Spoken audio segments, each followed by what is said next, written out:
And when me tell you, say this government run down everything, not even Johncrow in the boat, not even Johncrow in the place.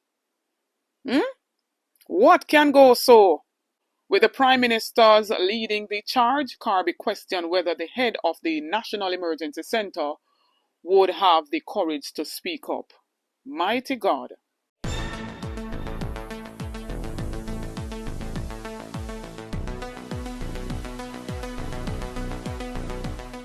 Blessings, ABR family and viewers. Welcome back to the channel. It's your girl, Isabel Rose. And in this one, journalist calls for the reintroduction of Johncrows in the western side of Jamaica post Hurricane Melissa to relieve lingering carcasses, as well as experts and former general director at ODPEM calls out the government for basically putting ODPEM in his office. They says it's not a good move.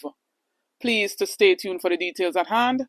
Don't forget to like, share and subscribe to the channel. Now, ABR family and viewers, following the passage of Hurricane Melissa, a whole heap of devastation across the island of Jamaica, specifically towards the western side, or mostly towards the western side, with a whole heap of, reported deaths in whether it be animals, livestock and or people.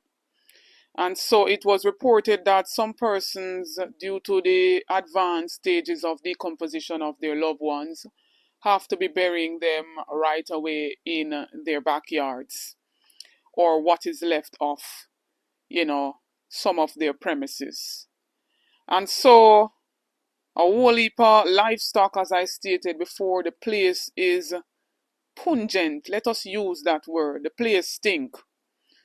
And so you would have to be on the ground to, witness some of these things.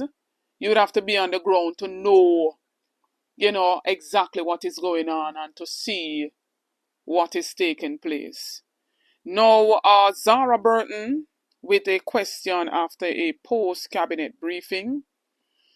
And this is a very valid and important, question. She's basically asking, where are the Johncrows? Wanting Johncrows to be reintroduced into the western side of the island to basically remove animals and lingering carcasses, that's causing the place to be so stink and can lead up to, all sort of diseases.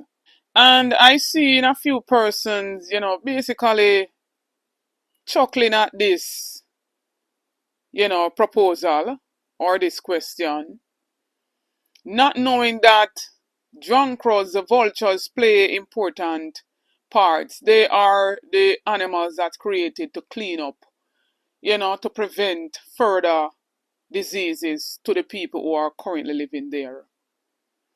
And may I make you hear what she stated? And when me tell you, say this government run down everything, not even Johncrow in the boat, not even Johncrow in the place. What can go so? Morning. I had some questions, but I don't necessarily know if anybody from the environmental sector is here. It has to do with just the decaying of carcasses and speeding that up. I went on Friday, didn't see any Johncrows in the air, and wondered, on a serious note, if anything could be done about getting some Johncrows in the area to take up some of the carcasses. And just to add, I even allowed you to hear from a foreign blogger, right? The place down there is a mess. And so, not only that the Johncrows are needed, we need them to remove the people that are currently alive now and put them in an area so that they can get all hands on deck to remove some of those carcasses and to remove some of those dead bodies. We need all hands on deck. Get some of the people them to go into like a big open field.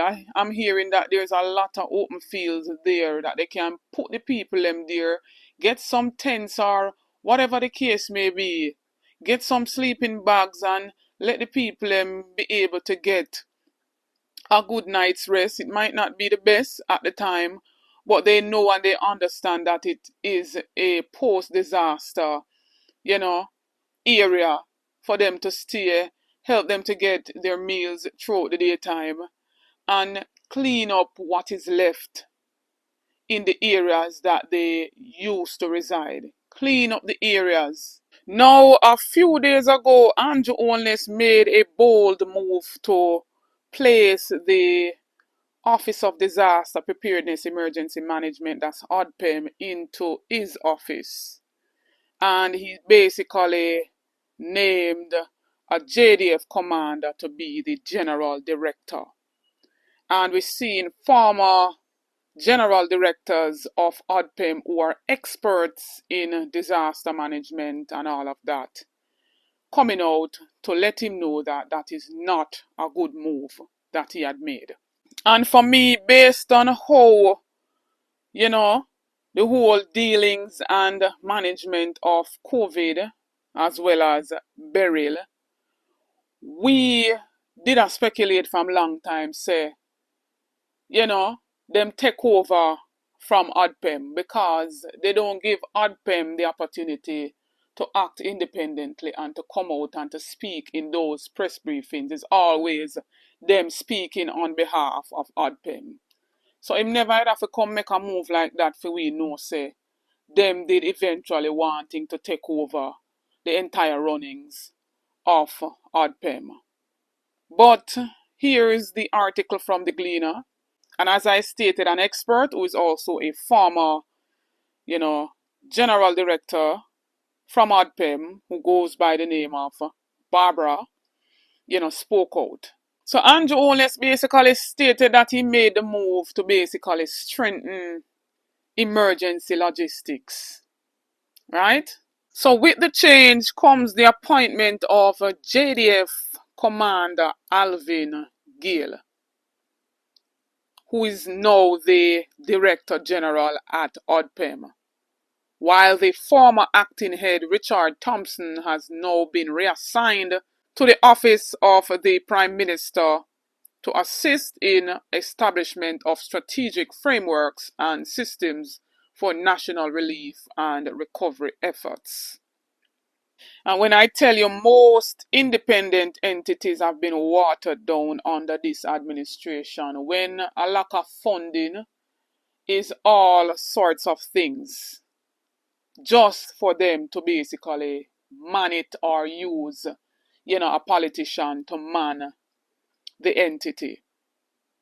And so, Dr. Barbara Kirby, who is a mitigation specialist expert, as I stated, expressed surprise at the management change at ODPEM in the middle of the response to disaster caused by Hurricane Melissa. She says Anju Oates' reasons for the change are not convincing or logical. Based on what the Prime Minister said, I see no reason to move it. She insisted there was already a single point for coordination, the National Emergency Coordination Center. She noted that in all emergency management doctrine, the Emergency Operations Center is the point from which all response is coordinated. She added the National Emergency Operations Center has a space for the policy as well as the operational levels. It allows ease of communication between operation and policy level, so I am not sure why this realignment is going to change that.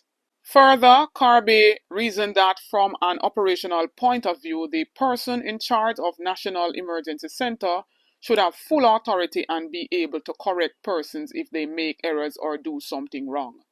With the Prime Minister's leading the charge, Kirby questioned whether the head of the National Emergency Center would have the courage to speak up. Mighty God. She says you run the risk of mixing up politics with operation. Then that them want? That them want, you know. At a Jamaican House press briefing yesterday, Anju Oates conceded that the capability and prominence of the ODPEM had waned over time. One of the factors contributing to that, he said, was the level at which the executive management was compensated, noting that the agency had not yet completed the process of compensation review. He said the ODPEM's preparation for Hurricane Melissa went well. Which part? When, where, and how? Even with not having the strongest executive leadership, we were still able to mount a credible preparation. He added that the government's initial relief phase started out slowly. He commented on whether ODPEM had the capability to respond to a disaster of the magnitude of Melissa, and he said he saw weaknesses and gaps and some spaces that need to be filled. Also, a Dr. Peter Ann Baker, social development specialist, said the public servants at ODPEM had been used as scapegoats. Notwithstanding the fact that Jamaica is a highly vulnerable island to natural disasters, she said there appeared to have been no urgency in working out the salary arrangements and review of job descriptions at the agency to facilitate the purported level of staff that was required. She quoted, "I am so offended, my heart breaks for the public servants who work in that organization. I am ashamed for my country that we can take senior civil servants who have dedicated their lives to the service of this country and treat them that way in public domain." One of the key findings of a December 2, 2024 Auditor General's Department's performance audit of the ODPEM states that recruitment challenges and a high staff turnover impacted the agency's capacity to deliver effective disaster preparedness and emergency management. So all along, Anju Oates knew this, but came out to tell us that he was prepared and systems were put in place even before the Cat 5 hurricane hit Jamaica. What kind of man this? Pay the people them and stop take the entities them and put in your office. Disrespect of the long-standing civil servants at ODPEM. No one let go the people them pay. No one pay the people them, but on a steady take 200 and 300% increase. Anju, are you gonna cut your pay? You put up a placard in 2015, I believe, when you were campaigning against a Portia Simpson Miller. And you say politicians must take pay cut and make sure so the citizens, especially public sector workers, are taken care of in our country. Are you willing to cut the 700 million per year cabinet and ensure that the civil servants, ensure that the public servants get their pay? ABR family and viewers, you've heard it from the experts there. You've heard it from Azara Burton raising very critical and important questions at their post-cabinet briefing. What says you in the comment section? Let us continue the discussion there. Go ahead, like, share, and subscribe to the channel. Please get this video to at least 10,000 likes. Stay tuned for more videos. Stay tuned for more updates. Big up on yourself. Happy Friday.